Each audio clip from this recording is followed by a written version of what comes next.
Alright y'all, welcome back, another video here. Busy day today. I've been like hammering out a bunch of work this morning. It is like 1. I'm supposed to be at BPF at 1, so slightly behind. I have to go there to pick up Portacool. We got a special vehicle getting dropped off at Jason's shop, and we're gonna film the salted chicken. So we got a lot of stuff going on in today's video. Salted chicken is gonna make you lose your mind. I gotta hook up to this trailer, get some straps, and then head that way. But first I gotta move Eddie Murphy. Look at the patina on this thing. It looks absolutely awesome. So that's what we got going on. Busy day. Also, I want to mention some stuff over here. LS Nasty RC Motor Complex, or whatever we're calling it. It's got like 38 different names at this point. Looking pretty good. We're in our final. I probably got like one more day of work. Just some little odds and end things. Lay down some gravel and stuff like that. It's pretty sweet. Made a big jump. We got our first race going on this Sunday afternoon, I believe. We're going to run a little race. We got like 6 different vehicles involved. They're all the 10th scale slash stuff. This is like my hobby, since racing is like my work. Even though racing is still my hobby, I still like love racing. So I mean, I don't even really work. I love what I do. So it works out pretty good. But that right there is just like getting nothing done playtime, and it's pretty fun. So again, it's just another form of competition. We can't race right now. I need competition to survive. So now everyone's got trucks. We go out there and race, and I'm telling you right now, I'm just gonna beat everyone, and that's just how it is. So let me load up. I gotta grab some shirts, bring them to Jason. I gotta grab some stuff here, and get hooked up to a trailer, get some fuel, and then I'll pick it up with you guys when we're back down at BPF. I got like an hour and 20-minute drive, so it's not the most exciting drive, but we're gonna get it done. We're gonna get there, film. I was supposed to go see Forrest, but I told Forrest, I said no, I got to get back here today and do work. Today is an actual work day for me. I got a lot of stuff to do. I've been being quite productive this morning, so see if we can carry that on to the afternoon. All right, y'all, after this crazy trek out here to Jason's, we made it out to Jason's shop. The notorious Notches here. If you guys don't follow Dieter's Custom Finishing, if you don't have a phone, if you don't use the internet, then you might not know what we're talking about. But if you guys do know what we're talking about, the notorious Notch is one of the cars that has the DCF treatment, and it is absolutely badass. So but before we get into that, before we talk to Cody and why he's down here, because he traveled quite a long way to get down here, like the thumbnail of this video, we're going to talk about, oh my god, it's tough to even look at the salted chicken. I got out of breath looking at it. I don't know why. I think I'm that out of shape.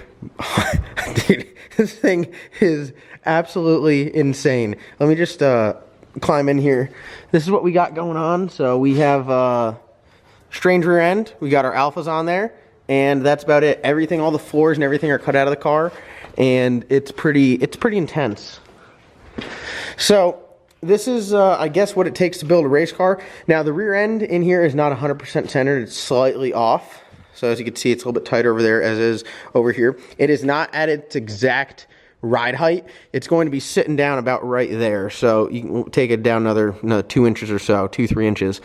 We're going for low. We're going for looking good. We like that look. We like low and fast. Generally, low and slow go together, but not with this build. So you got the front end cut off. You guys saw it before. Mini tubs have been cut out of it. The through floor subframe connectors have been cut out of it. The floors have been cut out of it. Everything in the trunk and everything's been cut out of it. More weight's going to come out back here. Still some more cutting to do, but it is, I'd say it's a pretty good start. Look how wobbly this is. This is my damn, this is not, this is just the entire body of the car wobbling. All right, it's pretty intense. Stuff we got going on, ladder bars, 4-link stuff we're waiting on, all the tubing. Jason, what'd you do to my damn car? Oh, I'm sorry, man. Weight reduction time. Weight reduction. Look, I was doing this. Look at how bad that is. Don't fold it over whatever you do. So, where do we go from here? Is this like as deconstructed as we're going to deconstruct it? No. It's probably going to lose probably another 100, 150 pounds or better in it now. So what we'll do is, I didn't want to go too far with it until we get it on the jig and start putting a little bit of chassis in it. But I'll clean all the rough stuff up. We just kind of took the big bulk of it out. Like the floors and the trunk. Yeah. And like most of the car, pretty much. Yeah. And so we'll get to it. Once I get it up there, then I can start chipping away at it, because I'll start bracing it off. So what else we do cut out, as we start cutting this, I don't want everything to start folding over. So chassis wise, we agreed upon Docal tubing. I think I got like $3 grand in tubing, just materials, just to get everything down here. It's like 580 feet is I think what you which I don't think people realize, like when they see a car with a cage in it, how many feet. Oh yeah, man. I mean, it's 580 feet. It's one thing to put a cage in, a 10-point whatever, but when you start talking, full-length bars, I mean, you got 15, 20 feet, 2 pieces of that, and then, back and forth 2 or 3 times, man, it adds up real quick, so. Are you sure you're not trying to get enough material here to build a couple of them with 580 feet? That's what I figured. So we're doing the Docal tubing. First time using Docal tubing? Yes. First time using Docal tubing. It's supposedly it's a little bit lighter. I'm not sure how much than chromoly, but slightly lighter than chromoly. Yeah. And that's what, we're going for lightweight here. That's it. So I get the Docal tubing, start working on the chassis. We're gonna go with the Quarter Max. What are they, like the Extreme 4-link setup? Yeah, the Extreme 4-link. It's got a lot of spread in it and a lot of adjustability. So that's what we want. We want to be able to, with this one, since we're really trying to chase after it, we really want to fine tune, like that. So it'll have more adjustment and more spread than Black Sheep has. Oh, we like that. Same shocks. We're going to run the Mentors in the rear. So just between talking about that ladder bar set, I don't know why I keep saying ladder bar. I'm thinking of Forest Car. We get the 4-link setup. We got the Docal tubing and the Mentors. That's like $7 grand right there. So I don't think people understand how fast it adds up. You're looking at like a $4,000 to $5,000 rear end. And what are the wheels? The wheels are... They're what, $1,800 a piece? Yeah, I think almost close to $2 grand a piece. So, yeah. And then my $80,000 left. I'm sorry, you must have sent that to the wrong person because I didn't get that yet. But yeah, that's, I guess, the bulk of it is you're going to build the floors, which is all the floor structure. I'll start from here, build forward, tie everything in, and I'll just stitch it in, which actually in this car I can about actually just weld it out right on spot because we won't even have to pull the body because it's a T-top. So you can kind of get to every joint. Which is how we're able to run a carbon fiber roof because everything's got to be steel roof, steel quarters, but it's a T-top car. Therefore, we can run. It's just it's carbon fiber everywhere, but it's still metal here. But it's just a skin. So it'll be all this up here will be.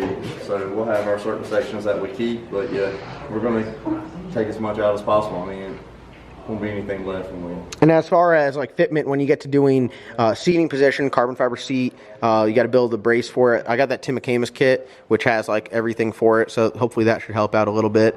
Then fitting the funny car cage to me and the position and all that, we're going to go over that when we get to it. Yeah. So I guess from here on, it might get cut down a little bit more, but then we're going to start seeing progress as it comes together. So I think a lot of people at home don't realize some of these cars are built like this, where you literally just cut everything out. Your perfectly good car turns into just a shell. I mean, it was the thing, like you posted on the Hellcat before. I mean, that's what I done to it is, I mean, the car was nothing but a shell. It was a 400-pound shell. Mm-hmm. And, just started from there. But usually cutting out is the biggest thing, is make sure to cut out the right stuff and not too much, or trying to find every little bit of weight that we can right now, because once you start putting back in, it's hard to maybe get to that spot to try to cut something else out. So. Mm-hmm. So this is why you go to a good fab man. Imagine if you were a shitty fab man and you got to this point and I was like, so what's next? And you're like, man, I don't know. I think you need to pick it up and take it somewhere else. I'm going to put a 4x4 there and let you wheel this thing out. I'm stuck. So now here's my question. When you do the floor structure, obviously we're doing carbon floors. The driver's side has to be sheet metal, right? Yeah, so 54 thickness on the. And that is to cert, right? Yeah, to cert. Because you can't stand on the carbon, so you'd fall through it essentially. And also, if something was to ever try to come through the floor, stop an impact. Okay. So the carbon, do you put that on top of you put it on the bottom side of the bars, right? So then it's a nice smooth streamline underneath. So when you stick your head in this car, when it's all done, you'll see all of the nice chassis work. You'll see all the chassis work on this side. Now the floor over there will be on the top side, but on this side from here over will be all on the bottom side. So when you look underneath it, it's going to be smooth, streamlined, but when you stick your head in here, it's going to be a BPF showcase. Yeah. God, you do one shitty weld, I'm going to paint it white and the rest of the cage black. So I think it looks sweet. I know I got to get some ordering. I need to get everything for the 4-link stuff, the shocks, and then the chassis. And that should give us a good amount of time before I have to start buying carbon tubs, carbon floors. So everybody start buying t-shirts, start buying hats, because I need to get this car done. All right. So we got a long road ahead, but it has started. I can't get over how good these wheels look on here, sitting in like that. I'm happy with it. I was gonna do like remember I was gonna do the torque arm stuff. Oh. I'm so glad you talked me out of going with the torque arm because it was about to be ugly. You're starting to listen more often, so that's a good. But look at all that lip, boy. Look at that. You know what they say? That's a thick ass boy right there. Damn, boy. Damn, boy, he's thick, boy. That's a thick ass boy. Damn. That right there, this thing right here, that's a thick ass boy. Look at that. God, that is some meat. It's gonna look good. All right. So what do you think? 3 inches lower from that? Yeah. Are we gonna have to like take the shocks off the back just to change tires? Drop it down that low? No, yours. Oh, the good thing 9 inches of separation. You got a lot of separation, and it's a 275, so it's not a big tire. You don't have like a 39.97 slick under there. All right. Well, salted chicken. Here's the build progress of it. It is literally just in pieces. So I'm pretty stoked. Once we get to doing like the fab work and everything, I'm bringing the toter down here. I'm gonna be your neighbor. I'm gonna camp out. So not only am I gonna make sure you're working, but I'm gonna be filming so everyone can see the progress. Hey, I'm almost a certified welder by BPF standards at this point. You're getting close. Maybe I could be in here. I might put you. I might let you. Try something like some of the bottom parts where no one could see. Yeah. All right, so salted chicken progress is sweet. So thank you for all the sponsors, for all the companies that help out and support, and thank you, Jason at BPF Turnaround. Let's see here. There's everyone. Hit them up if you need any. If you want them to do this to your car, if you want them to do turbo kits, chassis, cages, anti-roll bars, setup, track help, he's the guy to talk to. And that brings us right into the notorious Notch here. Cody, you guys have seen this car. You guys have to have seen this car on the internet. Rock Solid Motorsports did a lot of the fab and the turbo kit on it and the fuel tanks and stuff like that. They got it set up and good running car, but it needs some BPF love. Needs some BPF. You know what it needs? It needs the hook book, and that's what it's here to get. The hook book. So, yeah. What's your plan with it? What are you doing to it? Well, we'll check it out. Well, right now it's pretty much got a stock setup in the rear. I gotta say, Cody, what's up? I said everyone's seen this car all over the internet. I've seen it for like a million times. So I said if you don't know this car, you probably just don't have internet. That's how it is. It's made its rounds a few times. And so you've been building this car for a little bit. Yep, I built it over the course of the last 3 years and just got it done a couple months ago. And you took it out, had some fun with it. Got some miles on the wheelie skis, I see. The UPR skis, thank goodness we put them on the 4TX Duke. They've got some miles on them. So we're here at BPF to hopefully get that sorted out. Get some love. So is it all right if we film? Can we film underneath the car? I know some people are like grudge car. We're gonna take a look under here. I'm not like that. I don't see it's all standard stuff. I mean, right now. So I'm actually this will actually be the first car to get the BPF design torque boxes front, uppers and lowers. So.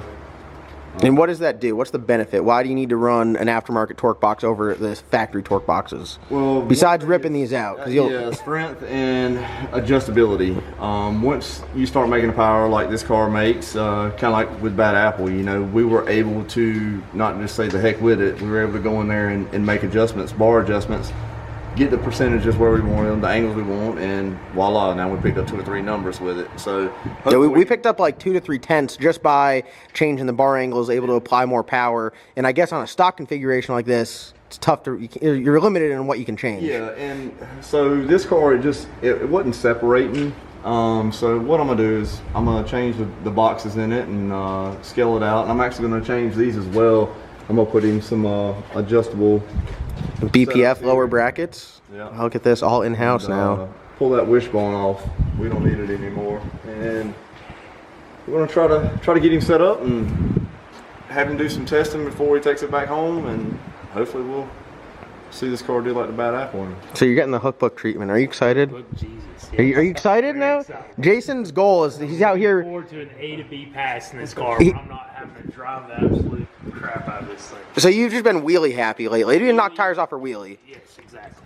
No clean hits. We went to CX2K, knocked tires off, best pass we got. Really relying on traction control, and on 17 pounds was a 9.1 at 167, but it was not pretty. Yeah, it's nice to make a pass that's not exciting. Yeah, all of mine have been very exciting. I've got a pretty big racing background, but it's kind of getting thrown to the wolves having to drive it like this. Yeah, it's nice when they stay on the ground. So you've probably never had the sensation of when it leaves, you're literally staring at the track and the ass is going up. It's the craziest thing. No, mine's the opposite. I'm looking at the lights. It's bored, man. Like I'm just holding the steering wheel. You let go of the button and you start looking at the ground. You're like, all right. I've had enough excitement. I'm ready to be bored. And, board is generally fast, so board is fast and board is comfortable. And that's good. And you're at the right place. So Jason, I'm gonna tell you a little secret. Jason doesn't know any of this. He just texts me and asks me what to do, and then I tell him. I say, hey, you should probably put something here. Yeah. And that's how cars go fast. LS nasty setup. That's it. So yeah, this thing's sweet. We gotta take a look under the engine bay though, because it's like art. So Jason's big time now. He's got a lift in here. Yeah, I'm all back. Too old for that, man. But this car is. I said to you when I first came in here, I don't think I've ever seen a car that is like so clean. The paint on it is perfect. Engine bay is perfect. It sits perfect. The interior is perfect. The wiring, I mean, combination of a lot of good people. You know, first Joe Dieters, Joe C's. You guys know Dieters Custom. Does all our polishing. He does a decent job. You know, he's pretty good at rub jobs. He does all right. Yeah, as you know. So you know, he got me in contact with Jason. You know, I'd met Jason mostly through you, seen you at the track at Charlotte and stuff. So we're looking forward to this. Yeah, no, I think this is like the last piece of the puzzle is getting a good chassis set up, and then you're good to go. And they're the sponsors. What do you call them? Sponsors? Sponsors, supporters. Supporters, people who got you here. We don't do this alone. You know, anytime you hear me talk about the car, it's always we and us, and you know, it doesn't just be my wife and I. You know, she helps me a lot and helps financially support this madness and everything. But there's a lot of people who've got a lot of hours in this car. Yeah, so it's definitely with these cars. These cars aren't built by one person ever. It's definitely a team effort. And look at this. That is a masterpiece right there. Thank you. God. So it's Thompson Motorsports Outlaw 427, Dart SHP LS Next block, Trick Flow 255 heads, pretty much out of the box. Frankenstein Freak Show billet intake. That is a shiny intake. Started the king of bling. That is it right there. Good night. OC going ham on the intake. There's no more tool pass or anything in it. He's literally polished everything out. That is crazy. And then he got your compressor cover all done. I mean, just the contrast between the black and then the polish looks absolutely awesome. I mean, now let me ask you this. Did he tell you need to do something to the backside? Because I don't listen to him. He tells me, he's like, hey, you got to send me your backside. I said, no, I'm going to leave it raw, and then it looks like a brick oven. Yeah, we had that discussion about your exhaust housing. Oh, wow. Yeah, it's been screenshotted out of one of your videos, and I was like, dude, help your boy John here. He's got to do something with this exhaust housing. What people didn't know is I'd stick a pizza in it in between rounds, and I'd cook a pizza. It kind of looked like that. Yeah, I know. Like, you know, old crusty pan. It was rough, but this thing looks absolutely awesome, and we'll definitely see more. I hope that we can test. You know, everything gets back to normal when you come to pick it up after Jason does it. We can test. We can get some footage of this thing at the track because not only is it amazing looking, but I'm sure it runs just as good. Once we get that 60-foot down, I mean, you're gonna be hurting some feelings. The rest will hopefully take care of it. Now, I gotta ask you: is there anyone on your radar screen that you want to just go out there and bust their ass, take them out? I know you're not gonna say any of the cars that I got. Man, it's different where I live. You know, all right. I'm not in North Carolina with all the racing. I'm from East Tennessee, and you know. There's no one you want to call out, like somebody down the street, and just like put them on blast right now. No, I'm gonna piss some of my neighbors off. When I get it back home, you know. You're gonna street car. That's what. You gotta Streetable car. We can't piss them off too. No, this is a street car. It's got a radiator, and you're gonna drive it to work. I'm gonna drive it to work. So street if car. that's what you call a street car, then you know we'll have that title. Okay, listen. Work is 7 minutes from the house, but it's still a street car. But it does have a 12.5 gallon fuel cell. Runs on E90, which of course can run on E85. Very large radiator, 16-inch spall fan. It is on 16 volt with no alternator, but you know 2 batteries, so you're fine. As long as I don't go too far, it's fine. Yeah, you're fine. You can go and plug it up. Bring your battery charger with you. You pull in the subway, plug it up. You're good. Now, are these fiberglass doors? You got steel doors on it. Steel doors. Steel doors. Nice. Steel panels. So it's a real deal. It's a real deal car. I mean, it's a street car. All normal glass windows except the windshield, which might put a glass windshield back in it instead of like saying, but. Well, since you won't say it, I'll say it. Any street cars looking smoke, once this thing gets done with BPF, they can get it. I'll say it for you. You don't gotta say it. You can come. Street cars at the track, you can get that smoke. So no, this thing's absolutely awesome looking, and I can't wait to see more. We'll catch up. So you're gonna put you got this brand new design torque boxes you're gonna stick in there. Yeah. And then good to go. See what happens. Yeah, like I said, I've been just tweaking it a little bit here and there and stick it in here. You know a thing or two about a Fox body and how to make them work. Just a little bit. I mean, just did one ago. Another one out there. Is that on a grudge car? Can I show that? Okay, all right. You guys have seen that car on the channel out there, the Thursday Night Turbo John deal, little nitrous Fox body. So everyone's getting that BPF love. That's good, man. That's what you need. So, all right. Well, we're gonna definitely check out more of this. Thanks for coming all the way down. I'm sorry you have to deal with Jason now, unfortunately, but you know, you'll get through it. No, it's gonna. He had enough time getting used to me, you know, with somebody taking forever to get here. But hey, wow, all right, I was a little late, guys, a little late, but that's gonna wrap today's video. Awesome car here. Check out Jason for awesome work. Joe C. Dieter's Custom Finishing, obviously, if you need anything polished, they're the people to go to, and we'll see you guys in tomorrow's upload.